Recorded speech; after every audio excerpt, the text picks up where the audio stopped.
عطا الرحمن بھائی هغه ستاسو دیر یو ایم ان ای و هغه یو پارټ ډېر زیات مشهور شوی ډایلاګ طلاقه سړی نیول غواړي هغه څه کیسه وه دا د شیو ابراهیم صاحب چې دلته یو مینه د موم بشیر خان او دې مونډه یې ریاض د حلقه ټوله ورسره ده او ډېر قابل سړی ده ښه سړی دی دا د شیو چې یو چېرته زیاتی شو یو پرلتو غځونه وه احتجاج و که نه دې مونډه یې ریا کې جو دغه ټول خلک راوتې و دا غځې ولس که نه احتجاج پرلت ریکارډ کېدو نو په دې کې خو بس کیمریانو ټول میډیا والا هم راغلي ملګري راغلي وو په دې کې دې شی وشو چې دې اوس خبرې کولې په منځ کې یو سړي راوغه نو دې به یې څه خبرې وکړې جو دا خو په سټیج باندې ولاړو جو سړي ته وایي چې څه طلاق سړی نیول غواړي هغه شی بیا داسې وایرل شو لکه بلا ولا پرېږدي چې هغه ثناء الله ته وایي چې شاجي ګل زوی شاجي ګل زوی چې ثناء الله پکچر وباسه ثناء الله پکچر وباسه ثناء الله پکچر وباسه وړه هغه هم څه ډرامه جوړه شوې وه دا که خلک کله یوسف چې دغه ته ورغلی و هغه اوبه راغلی و پېښور کې 2010 قصه و که 9 قصه جو په دې کې هغه د بلپونو هغه دوکان یې غریب ډېر غټ نقصان شوی د پنجابي پروګرام چې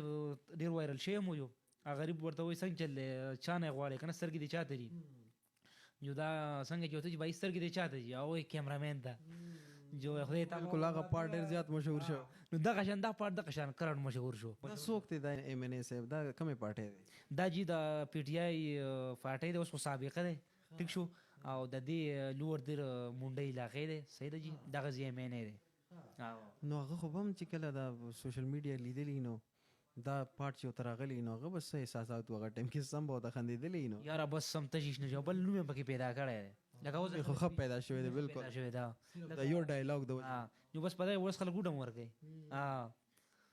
سردار بابک صاحب هم نن سبا چې کوم دی یو ډایلاګ چلیږي که ته وګوره ټیک ټاک هغه څنګه دی یاره هغه هم ښه دی هغه خو کوم ډایلاګ دی هغه وایي کښېنه لکه کښېنه بالکل جی هغه هم ډېر وایي نو یو پنې کلیپ یې خلک یې خوښوي او خلک بل چا داسې ډایلاګ یې چې هغه نن سبا په سوشل میډیا باندې چې کوم دی وایرل شوي یو وایي سرجي ماته ته انصاف میلاو شي یوسف جان ورته وایي په کم صورت کې په کم شکل کې دا ته مطلب انصاف میلاو شي دا قتل کړی دی وایي په صورت توبه کې جو هغه شعر دونه وایرل شو په سوشل میډیا کې درته ویلی نه شم